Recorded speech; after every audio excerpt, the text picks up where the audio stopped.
بسم الله الرحمن الرحيم. الحمد لله الذي أنزل على عبده الكتاب ولم يجعل له عوجا قيما لينذر بأسا شديدا من لدنه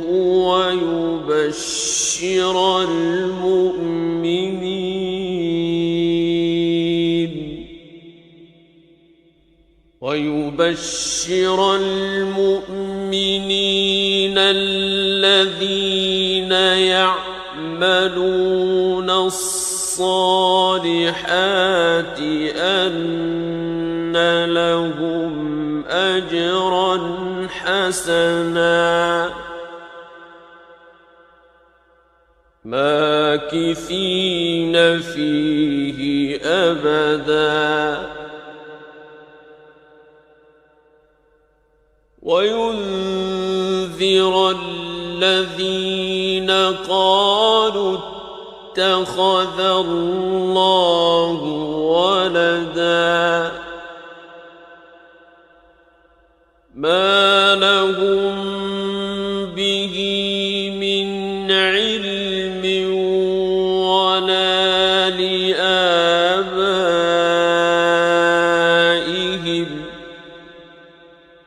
كبرت كلمة تخرج من أفواههم إن يقولون إلا كذبا فلعلك باخع نفسك على آثارهم إن لم يؤمنوا بهذا الحديث أسفا إنا جعلنا ما على الأرض زينة لها لنبلوهم أيهم أحسن عملا وإنا لجاعلون ما عليها صعيدا جرزا أم حسبت أن أصحاب الكهف والرقيم كانوا من آياتنا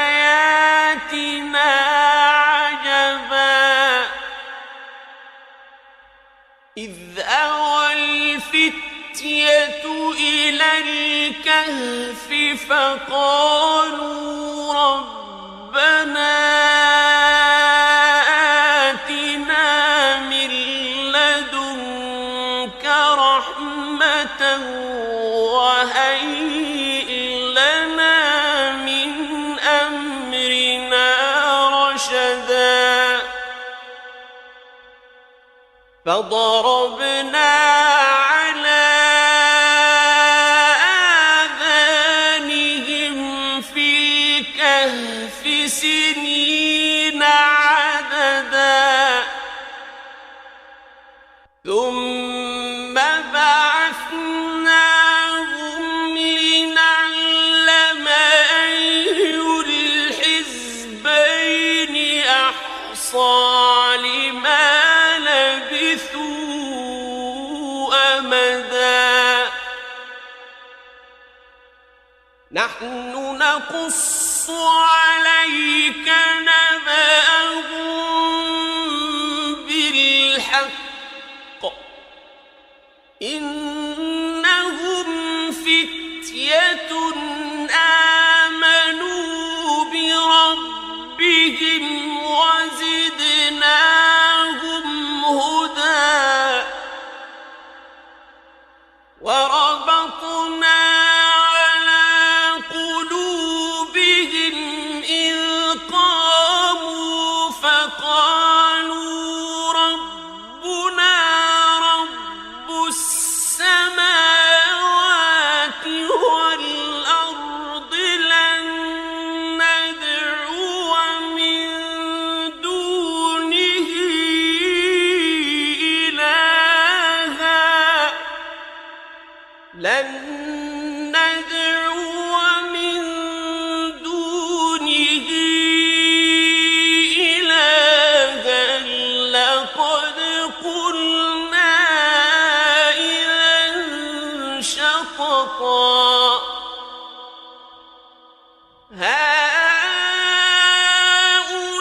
وإذ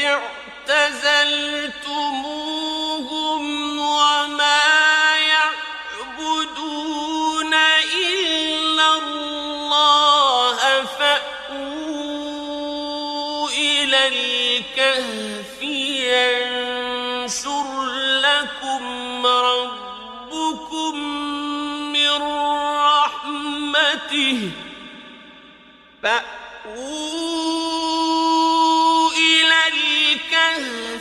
ينشر لكم ربكم من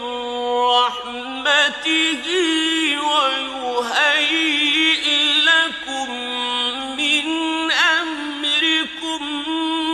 مرفقا وترى الشمس إذا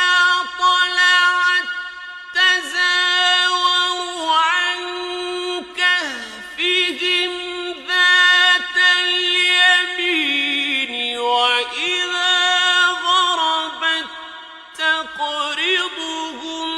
ذات الشمال وهم في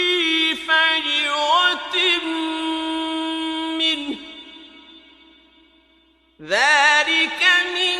آيات الله من يهد الله فهو المهتد ومن يضلل فلن تجد له وليا مرشدا وتحسبهم أيقاظا وهم رقود ونقلبهم ذات اليمين وذات الشمال وكلبهم باسط ذراعيه بالوصيد لو اطلعت عليهم لوليت منهم فرارا ولملئت منهم رعبا وكذلك بعثناهم ليتساءلوا بينهم قال قائل منهم كم لبثتم قالوا لبثنا يوما أو بعض يوم قالوا ربكم أعلم بما لبثتم فابعثوا أحدكم بورقكم هذه إلى المدينة فلينظر أيها أزكى طعاما فلينظر أيها أزكى طعاما فليأتكم برزق منه وليتلطف ولا يشعرن بكم أحدا إنهم إن يظهروا عليكم يرجموكم أو يعيدوكم في ملتهم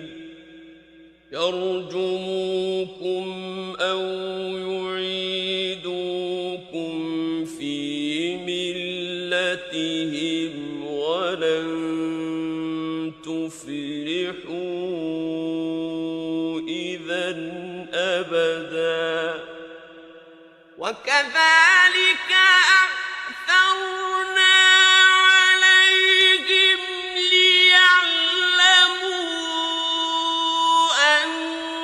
وعد الله حق وأن الساعة لا ريب فيها إذ يتنازعون بينهم أمرهم فقالوا ابنوا عليهم بنيانا ربهم أعلم بهم قال الذين غلبوا على أمرهم لنتخذن عليهم مسجدا سيقولون ثلاثة رابعهم كلبهم ويقولون خمسة سادسهم كلبهم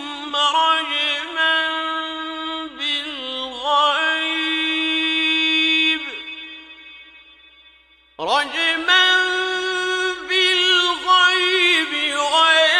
ويقولون سبعة وثامنهم كلبهم قل ربي أعلم بعدتهم ما يعلمهم إلا قليل فلا تمار فيهم إلا مراء ظاهرا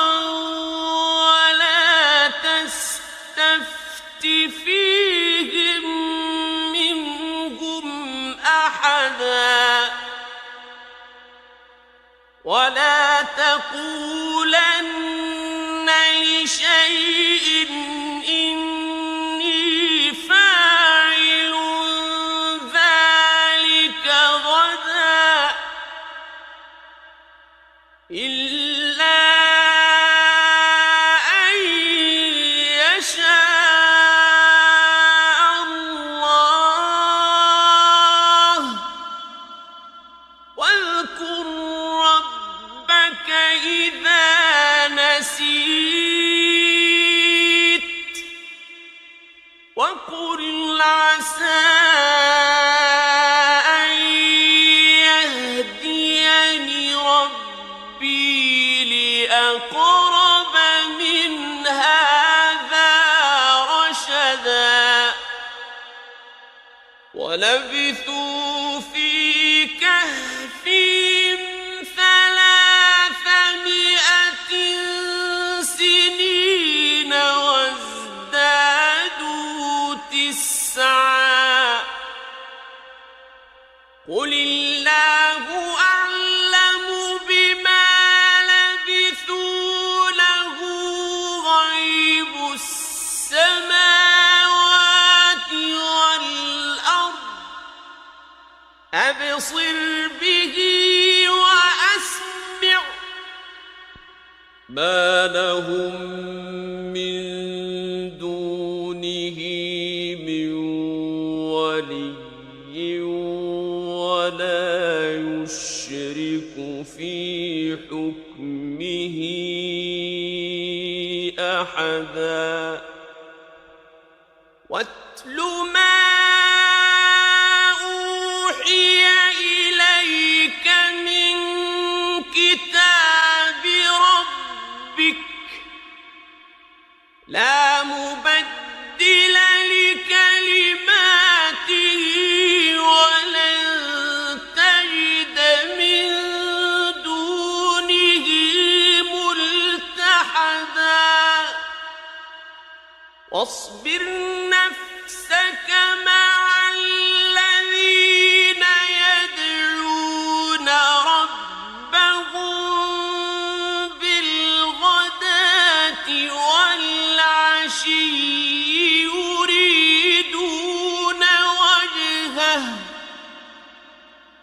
ولا تعد عيناك عنهم تريد زينة الحياة الدنيا ولا تطع من أغفلنا قلبه عن ذكرنا واتبع هواه وكان أمره فرطا وقل الحق من ربكم فمن شاء فليؤمن ومن شاء فليكفر إنا أعتدنا للظالمين نارا أحاط بهم سرادقها وإن يستغيثوا يغاثوا بماء كالمهل يشوي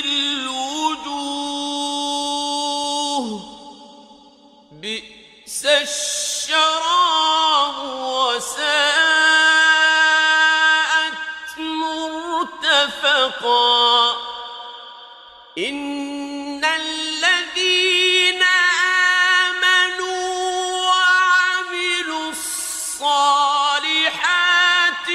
إنا لا نضيع أجر من أحسن عملا أولئك لهم جنات عدن تجري من تحتهم الأنهار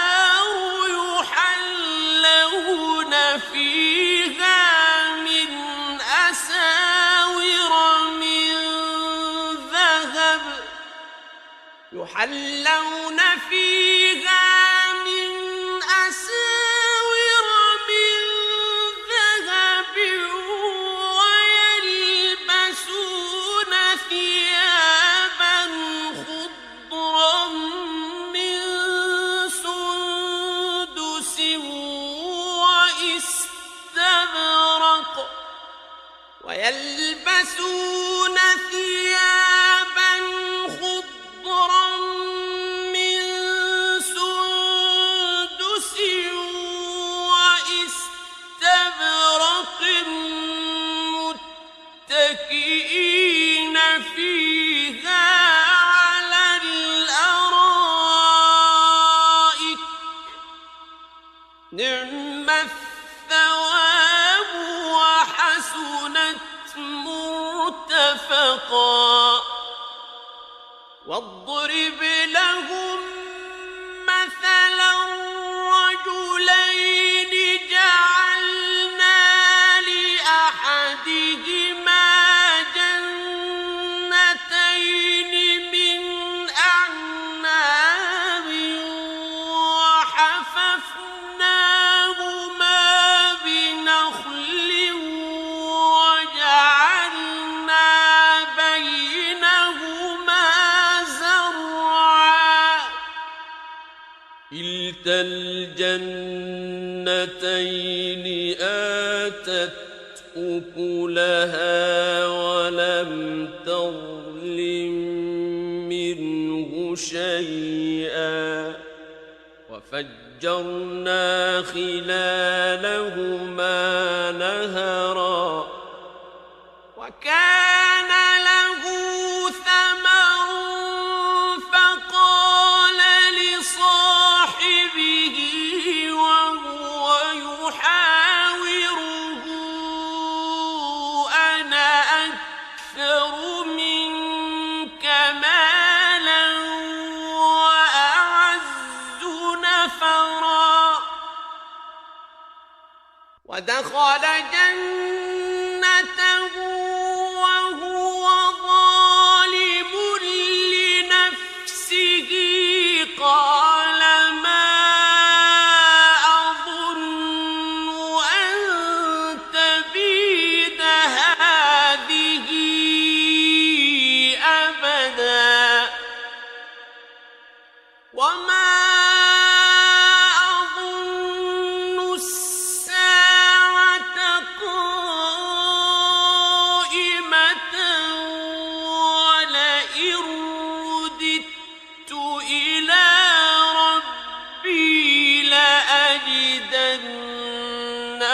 خيرا منها منقلبا قال له صاحبه وهو يحاوره أكفرت بالذي خلقك من تراب ثم من نطفة ثم سواك رجلا لكن هو الله ربي ولا أشرك بربي أحدا ولولا إذ دخلت جنتك قلت ما شاء الله لا قوة إلا بالله إن ترني أنا أقل منك مالا وولدا فعسى ربي أن يؤتيني خيرا من جنتك ويرسل عليها حسبانا من السماء فتصبح صعيدا زلقا أو يصبح ماؤها غورا فلن تستطيع له طلبا وأحيط بثمره فأصبح يقلب كفيه على ما أنفق فيها وهي خاوية على عروشها فأصبح يقلب كفيه على ما أنفق فيها وهي خاوية على عروشها ويقول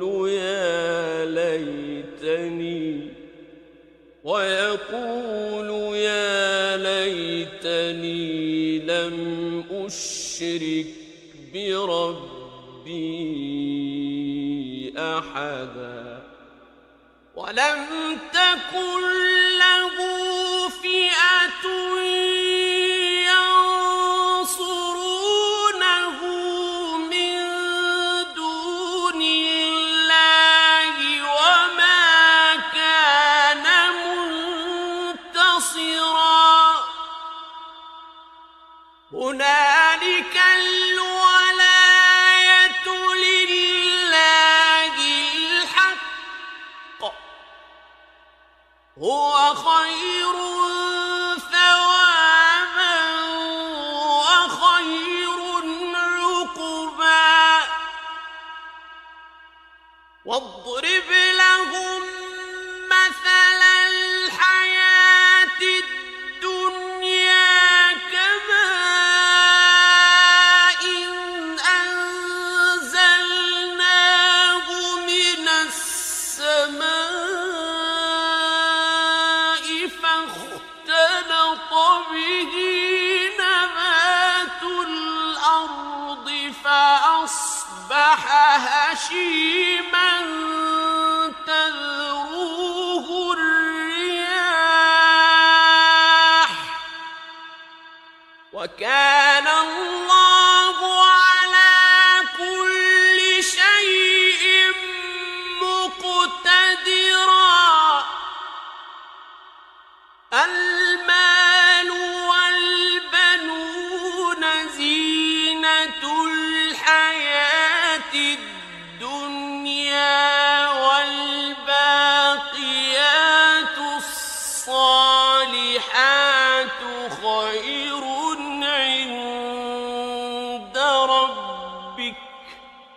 والباقيات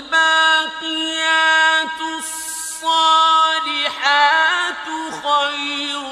عند ربك ثوابا وخير أملا ويوم نسير الجبال وترى الأرض بارزة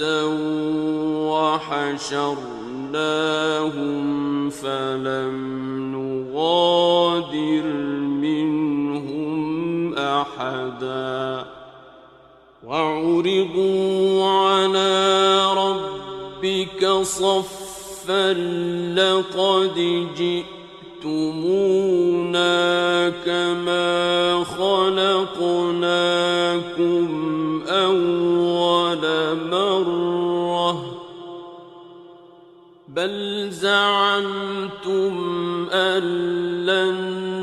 نجعل لكم موعدا ووضع الكتاب فترى المجرمين مشفقين مما فيه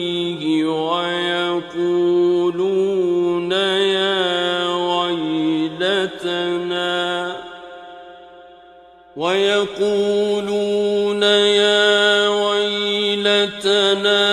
ما لهذا الكتاب لا يغادر صغيرة ولا كبيرة إلا أحصاها ووجدوا ما عملوا حاضرا ولا يظلم ربك أحدا وإذ قلنا للملائكة اسجدوا لآدم فسجدوا إلا إبليس كان من الجن ففسق عن أمر ربه أفتتخذونه وذريته أولياء من دوني وهم لكم عدو بئس للظالمين بدلا ما أشهدتهم خلق السماوات والأرض ولا خلق أنفسهم وما كنت متخذ المضلين عضدا ويوم يقول نادوا شركائي الذين زعمتم فدعوهم فلم يستجيبوا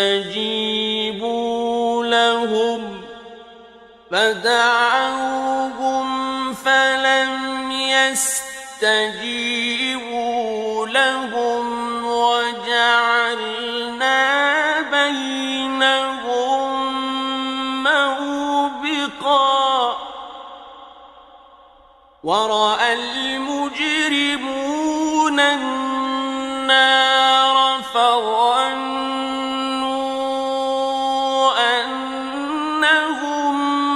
مواقعوها ولم يجدوا عنها مصرفا ولقد صرفنا في هذا القرآن للناس الناس من كل مثل وكان الإنسان أكثر شيء جدلا وما منع الناس أن يؤمنوا إذ جاءهم الهدى ويستغفروا ربهم إلا أن تأتيهم سنة الأولين إلا أن تأتيهم سنة الأولين أو يأتيهم العذاب قبلا وما نرسل المرسلين إلا مبشرين ومنذرين ويجادل الذين كفروا بالباطل ليدحضوا به الحق واتخذوا آياتي وما أنذروا هزوا ومن أظلم ممن ذكر بآيات ربه فأعرض عنها ونسي ما قدمت يداه إنا جعلنا على قلوبهم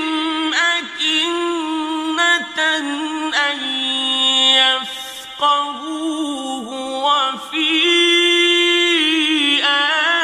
آذانهم وقرا وإن تدعوهم إلى الهدى فلن يهتدوا إذًا أبداً وربك الغفور ذو الرحمة لو يؤاخذهم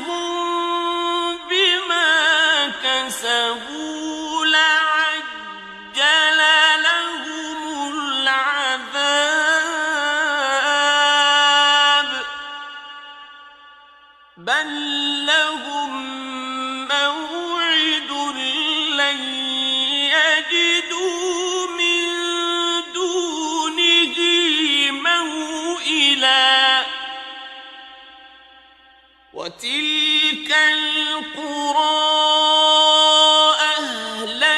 أهلكناهم لما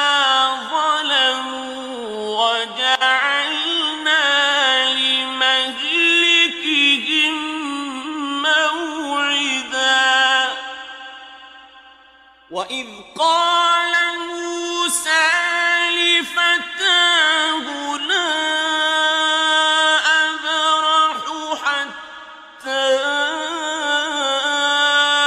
أبلغ مجمع البحرين أو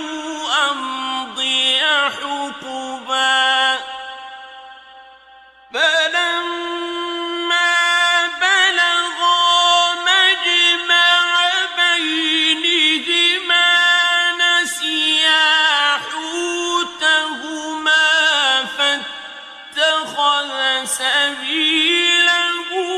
في البحر سربا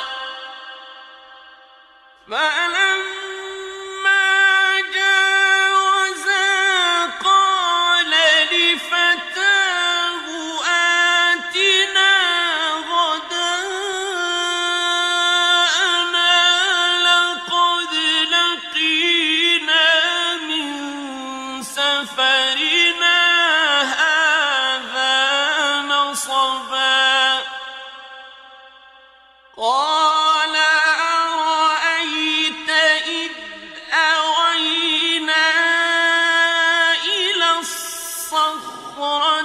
فإني نسيت الحوت وما أنسانيه إلا الشيطان أن أذكره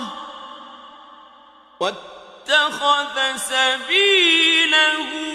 في البحر عجبا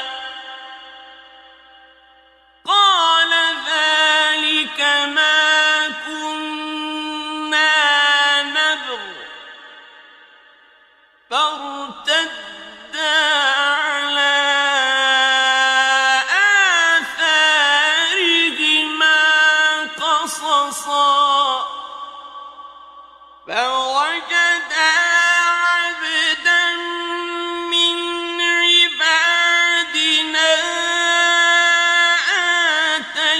آتيناه رحمة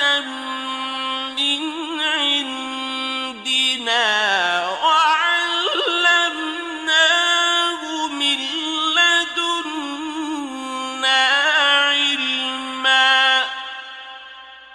قال له موسى هل أتبعك على أن تعلمني مما علمت رشدا قال إنك لن تستطيع معي صبرا وكيف تصبر على ما لم تحط به خبرا قال ستجدني إن شاء الله صابرا ولا أعصي لك أمرا قال فإن اتبعتني فلا تسألني عن شيء حتى أحدث لك منه ذكرا فانطلقا حتى إذا ركبا في السفينة خرقها قال أخرقتها لتغرق أهلها لقد جئت شيئا إمرا قال ألم أقل إنك لن تستطيع معي صبرا قال لا تؤاخذني بما نسيت ولا ترهقني من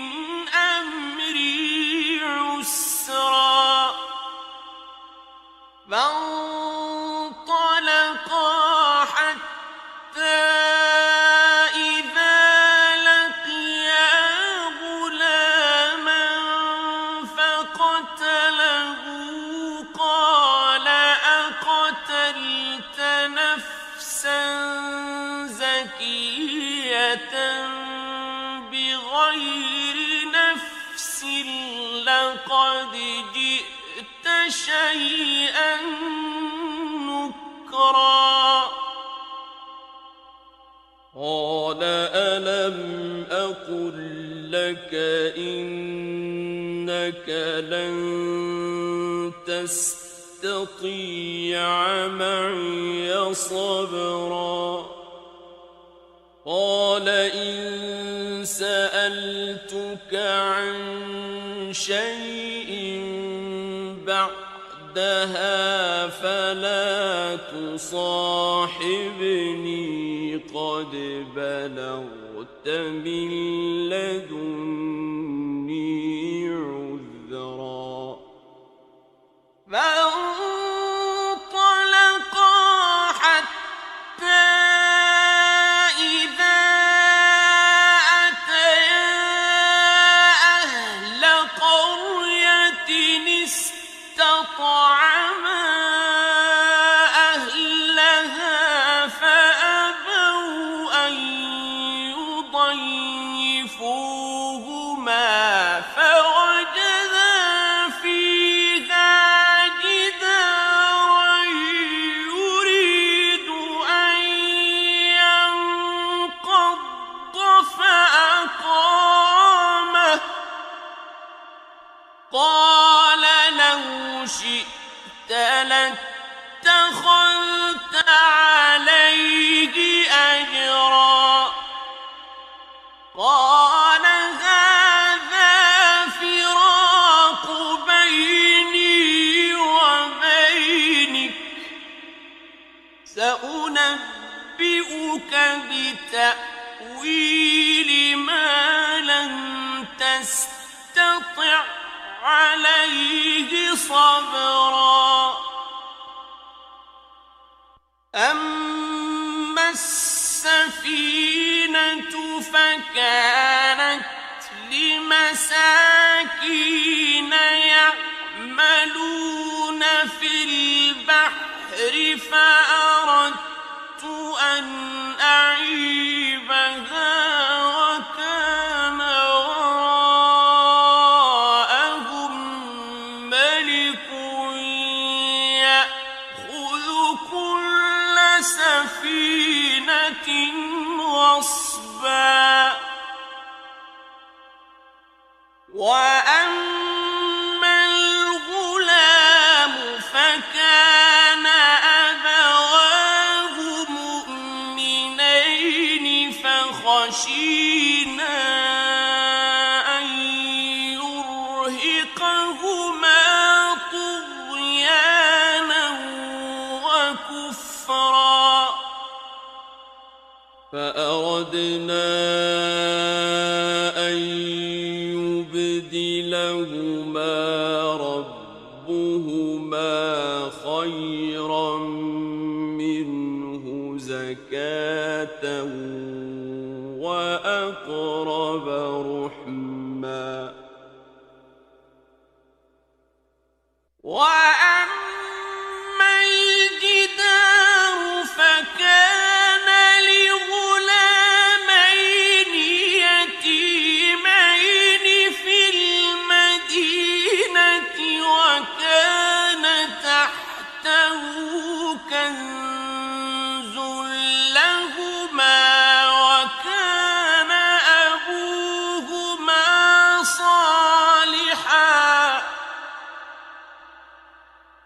وكان أبوهما صالحا فأراد ربك أن يبلغا أشدهما ويستخرجا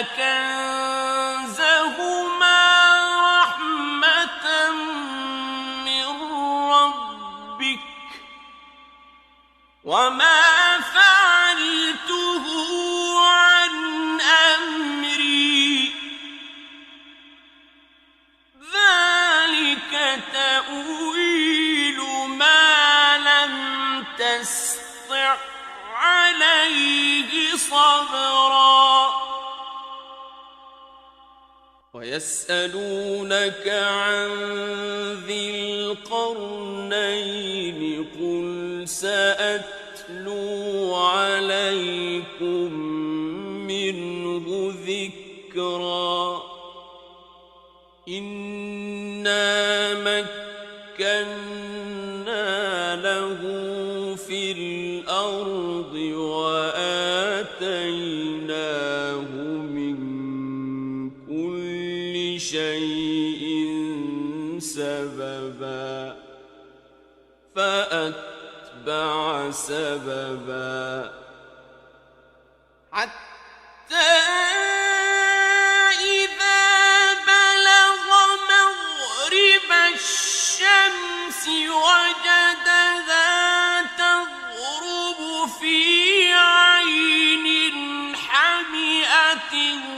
ووجد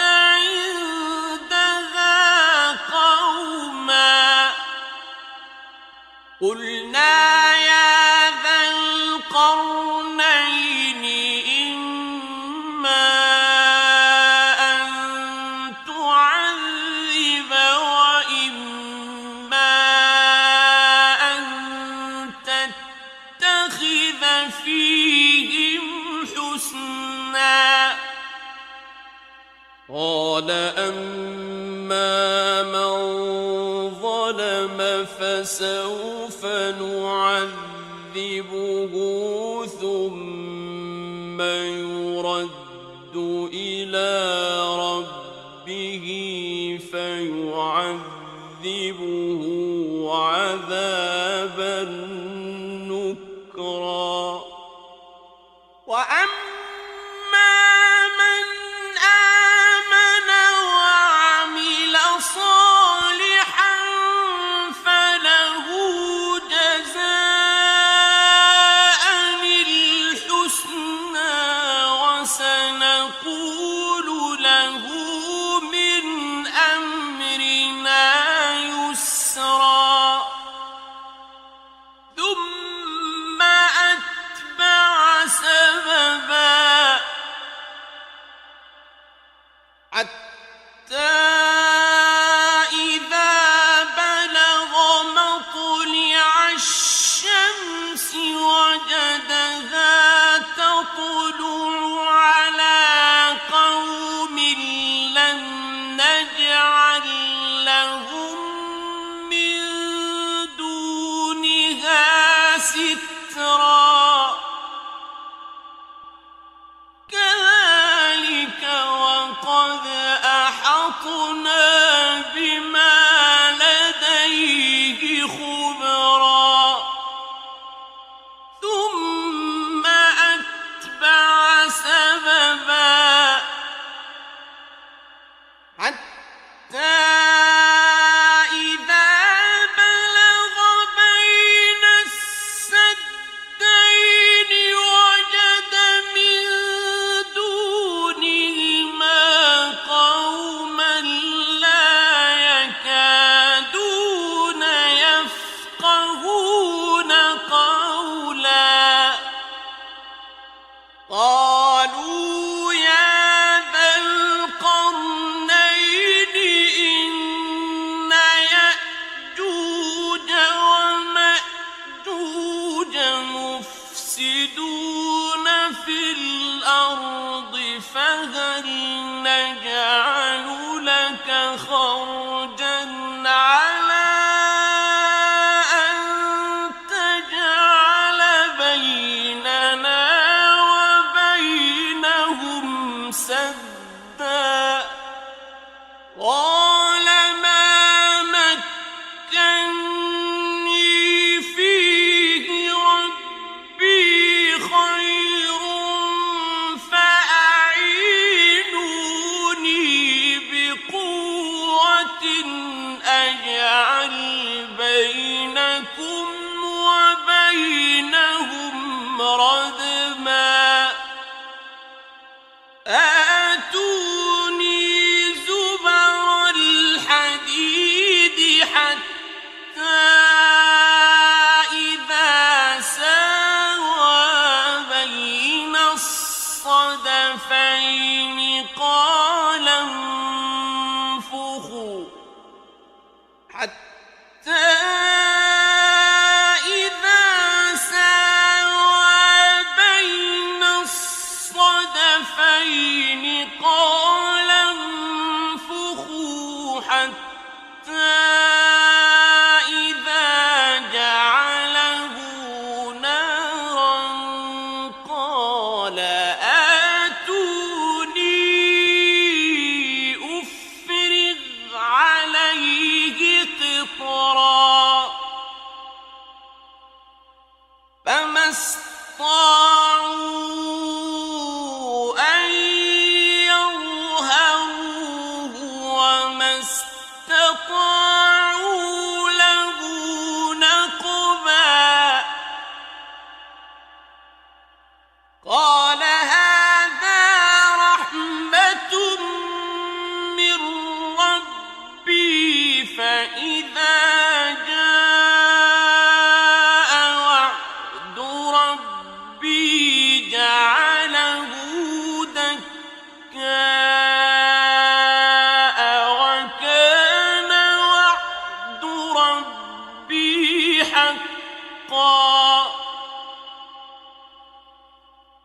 تركنا بعضهم يومئذ يموج في بعض ونفخ في الصور فجمعناهم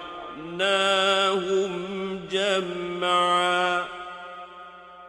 وعرضنا جهنم يومئذ للكافرين عرضا الذين كانت أعينهم في غطاء عن ذكري وكانوا لا يستطيعون سمعا أفحسب الذين كفروا أن يتخذوا عبادي من دوني أولياء إنا أعتدنا جهنم للكافرين نزلا قل هل ننبئكم بالأخسرين أعمالا الذين ضل سعيهم